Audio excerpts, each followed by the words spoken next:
Conversão orgânica. Vamos lá? O que a gente vai falar? O assunto é lindo e vasto, como eu disse. E basicamente, nós vamos tratar de alguns tópicos. Primeiro, o que é conversão orgânica? Não existe conversão mística. O bom Áquel e o mau Áquel. Meia volta para as boas referências. Saulo Paulo. Fruto do Espírito. Velha natureza. Más referências.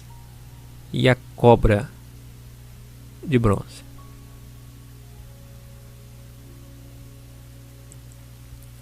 Pois bem, vamos começar?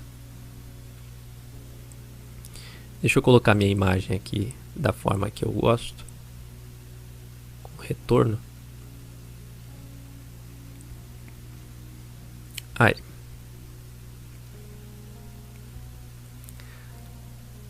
O que acontece, meus irmãos? O que é conversão orgânica? Por que tudo é orgânico? Por quê? Porque a palavra orgânica é muito mais abrangente do que você pensa. Ela está aí na moda. Agora é café orgânico, é TV orgânica, é celular orgânico, é carro orgânico, é combustível orgânico. Tudo está vindo aí é orgânico. Então são palavras e modismos. Mas a palavra orgânica, ela é extraordinária etimologicamente, em qualquer dicionário. Ela é o contraponto, o contraste, o antagônico de tudo que é fabricado pelo homem, feito pelo homem. E você sabe, os espíritos imundos gostam de confundir as pessoas com imitações, porque o mundo jaz no maligno e Deus não é Deus de confusão, mas o reino do mal vive de confundir as pessoas. Confusão, Babel. E o homem também vive de confusão. Então a força do mal, a força da confusão, da Babilônia aqui nessa terra, é muito maior que a força do bem. O bem vence o mal? Vence desde que você tenha no seu coração espaço para o bem. Esse tema está vindo hoje porque as pessoas acham que existe conversão mística. E antes de eu falar sobre misticismo novamente, eu quero terminar a explicação sobre orgânica. Vê, nas reuniões na igreja artificial, você vai ter tudo industrializado, tudo dogmatizado. E tudo isso veio, como nós falamos ontem, de uma cronologia de paganismo. Então eles criaram a cronologia do paganismo cristão católico e eu fui lá e criei a cronologia do paganismo cristão católico e protestante.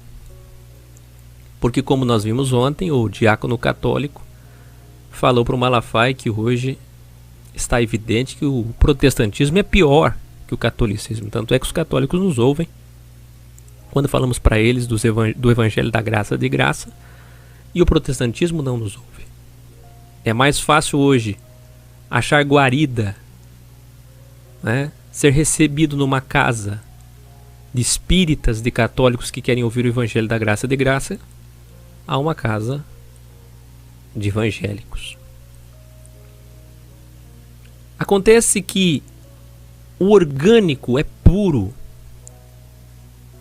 mas explica por que as pessoas se dizem crentes hoje e amanhã não. Por que as pessoas estão fortes hoje e amanhã não. Por que as pessoas tosquenejam, por que as pessoas prevaricam. Porque Paulo disse: o que está em pé, cuide para que não caia. Nós temos 3 tópicos: soteriologia, salvação.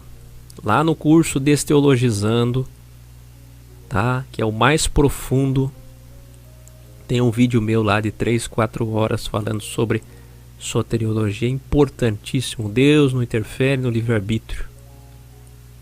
Mas é muito importante, porque vai contra tudo que ensinam por aí. E eu não sei por quê. As pessoas não têm compromisso com a verdade. Na verdade, sei, elas querem vender ilusões. Como disse Nietzsche, as pessoas precisam de ilusões para vender, e a fé vende ilusões. A vida aqui real, realista, não pessimista. Eu gosto de palavras positivas. A fé não é positivismo. A fé tem que ser realista, senão ela é uma fé artificial. A fé precisa ser orgânica também. E a conversão no Salvador, se for interpretada de forma mística, artificial, não vai fechar em todas as experiências que estão do nosso lado, que nós vimos e veremos.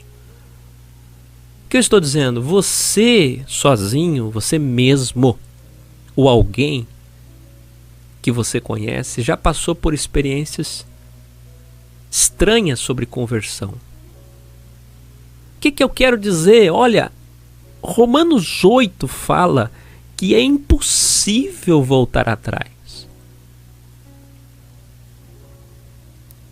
Entretanto, o que eles fazem por aí? Voltam atrás. E vão para os maiores erros, pecados, avon, erros deliberados. Eu falei que são 3. Primeiro, soteriologia, salvação. Segundo, galardão, coroa, recompensa, pagamento, salário. Esse não vamos abordar hoje.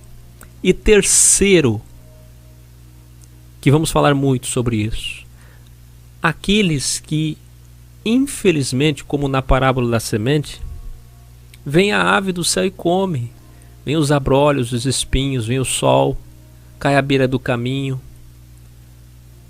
Pessoas que infelizmente não chegarão lá. Quando o texto diz aquele que perseverar até o fim será salvo, não está falando, e eu explico isso na aula de soteriologia, da nossa caminhada no mundo, sobre vencer este mundo. Está falando sobre a grande tribulação. Um versículo que tem um contexto. Aquele que ficar até o último dia da grande tribulação. Aquele que for fiel até o seu último dia, porque muitos morrerão. Está falando da grande tribulação. Mas o pessoal pega esse versículo e traz para hoje. Eu disse esses dias no vídeo Matemática de Deus, se você não assistiu, assista. O vídeo Pecado, Não Gostei de Deus também. São vídeos que nos explicam, nos expõem que a salvação é pela graça, mediante as obras. Ninguém pode ser justificado pela lei, só pela graça. Mas a graça só cai sobre nós quando nós temos obras, uma conversão genuína. Mas essas obras precisam ser orgânicas também. Eu não compro Deus. Não adianta eu dar o meu corpo para ser queimado, dar minha fortuna aos pobres, como diz 1 Coríntios 13, sem amor, não adianta nada. Agora, se me preocupo com as pessoas, entendo as pessoas, de fato sei quem são, é procedente sua necessidade, que pode ser um afeto, um conselho, um abraço, um alimento, uma roupa. Cada caso é um caso. Mas com amor, acompanhando as pessoas, vivendo de servi-las, como eu aqui todo dia sirvo pessoas. Eu sou apenas um. Mas se as pessoas tiverem o Haeckel como referência, seremos muitos. Essa era a preocupação de Paulo, quando já convertido. Imagina o desespero de Paulo ao saber que ele morreria e que a igreja não teria pessoas como ele.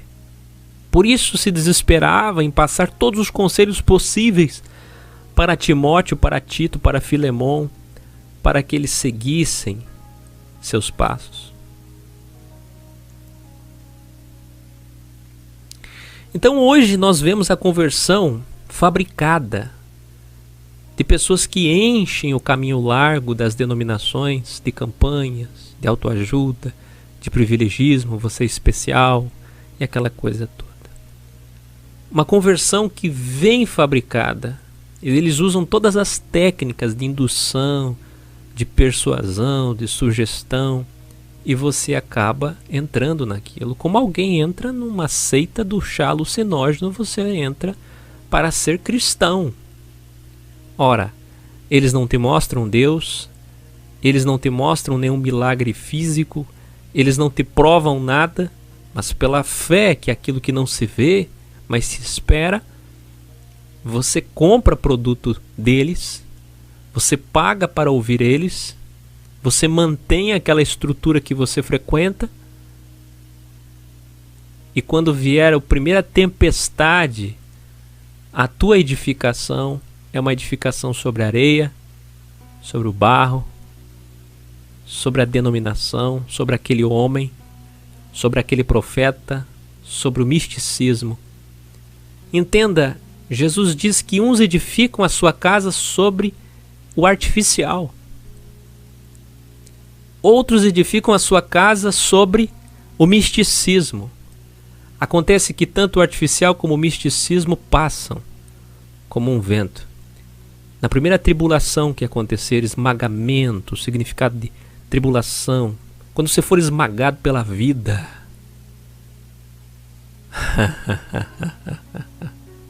quando você passar 1% do que passou Paulo, que ele diz lá em Filipenses 4, 11, 12, quando você passar 1% do que passou Jó, você não vai dizer: eu recebi o bem do Senhor, recebo também o mal. Você vai dizer: não é possível, o Senhor me abandonou. Cadê os pastores? Cadê a oração forte? Cadê os amuletos? Cadê as indulgências? Cadê a profecia? Cadê o poder? Cadê o fogo? Cadê tudo aquilo que eu busquei, que eu fiz, que eu sacrifiquei? Cadê o dinheiro todo que eu dei, a minha presença física em tantos cultos, tantos eventos? Fui atrás dos melhores e maiores. Por que que me aconteceu essa tragédia? Por que que o Senhor levou meu filho? Por que que o Senhor levou minha filha? Por que que o Senhor levou minha esposa? Por que que minha filha está de cama com uma doença incurável? Por que minha mãe se foi? Por que esse acidente? Por que minha empresa faliu? Por que meu casamento está em crise? Por que tudo se voltou contra mim? Por quê? E muitos caem. Uma conversão mística, artificial. Primeira tragédia, primeira tempestade, a casa caiu. A conversão orgânica solidifica, edifica a sua casa na rocha. Te tira do lamaçal dos erros do mundo e te fixa sobre Cristo, único fundamento, alicerce da igreja. A pedra angular, o nosso cabeça, a nossa mente.